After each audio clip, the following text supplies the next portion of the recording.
Well, what you're doing on this podcast is about as much ministry as anything I can think of. When I discovered it a couple of weeks ago, you're getting the spiritual and the sacred.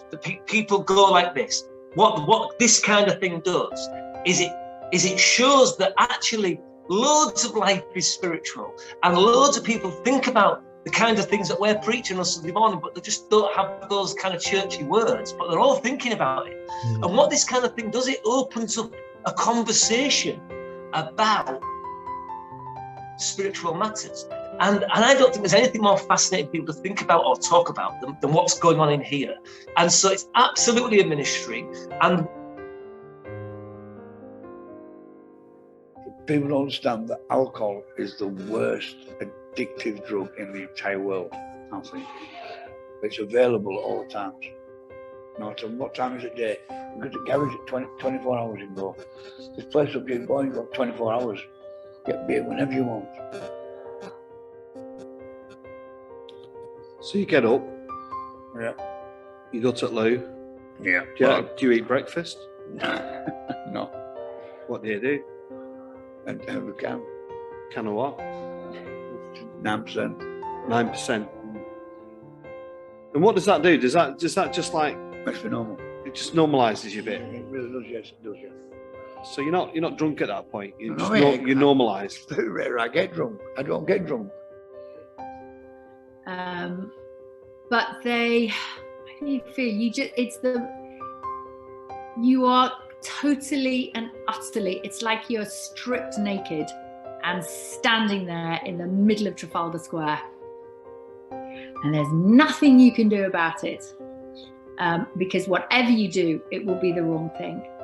And yet I have built up my own media platforms, and I rarely agree to be interviewed by other people now. I do the interviewing now. Look at that, I what a coup. What a coup. I only did it for you because, as I said, who could refuse a request from the Godcast? Songs of Praise thing was an amazing journey for me, because growing up in Northern Ireland, quite honestly, Father, you thought you were led to believe your religion, of which I am Roman Catholic, is the one and only. So heroin does work for what you want it to work for. That's why so many people use heroin. It's a very highly effective drug.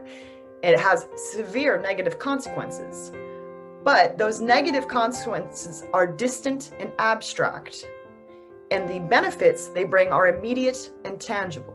Mark, can I ask, how, if people had come forward sooner with information regarding Jimmy Savile, how much sooner could he have been stopped? Well, I think my question in here is that we've had in the Church of England, there was the Peter Ball case. Yeah. And I'm appalled at the amount of cover-up that went on in that investigation. Yeah. People that kind of turned a blind eye, refused to speak, refused to push somebody into the limelight and make them be accountable for something they've done. So that's where my question comes from, I suppose. How sooner? So were there people within organisations, not just the BBC, but within other organisations, who knew that Jimmy Savile should not have been around children, was a risk to children? Absolutely. Were there people that could have done something to stop it? Absolutely. But I can remember when it got later on at night, biting the quilt.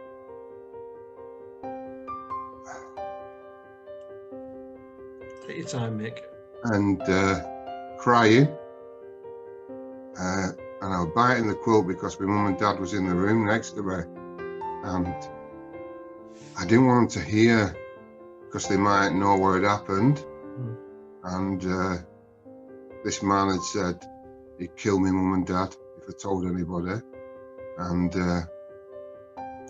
I didn't know Alex, but I was 11, but I never cried again ever till I was 44. I disagree with people, but I think there's a way to disagree, and I wouldn't, I'm just a parish priest. I'm not a frontline media journalist. I would. We got bits of fan mails and stuff like that, but a couple of the girls would get teddies, and I was like, Mum, do you know what I mean? I didn't even get a teddy, and honestly, I don't think I've got it, but I'm having a really lovely time. When I go to sixth forms, which I do quite well in normal times, I do quite a lot. I really enjoy working with young people, and I like the refining fire of young people's questions. When I go to a sixth form to do like a Q&A, you can be sure that the second or third question will always be about why is the church so homophobic? And quite often I'm embarrassed. They often also ask, why is the church so racist? And I'm embarrassed about that as well. And so, speaking very personally, I am determined to try to make a difference and to use the position and influence I have to make the church a much more welcoming place for all people, including LGBTI plus people. There is no place for homophobia in the church, and we must name it as the sin that it is. I know this might sound a bit weird, but did you find a place of comfort with anxiety where you kind of just, this is how it's going to be, and you kind of created a world for yourself, or was it really a horror story? Well, that type of question, Alex, infers to me that you know what you're talking about, because ultimately you need to understand it to a certain level to be able to ask that question. And the reason why I think that's an intelligent question in relation to anxiety in particular, Alex, is because when you get to a certain level with it, it just becomes a comfort zone that isn't very comfortable. So important, because the biggest thing for me over this last 18 months has been, or 21 months now rather, has the massive letdown of the church. Now more than ever, people have wanted something, or needed something rather, someone to look after their spiritual well-being, and it was the church's job to step in and say, we are here for you. Just imagine the amount of conversion that could have happened. People have already been exploring and looking and searching, and we weren't there. We closed our doors, and I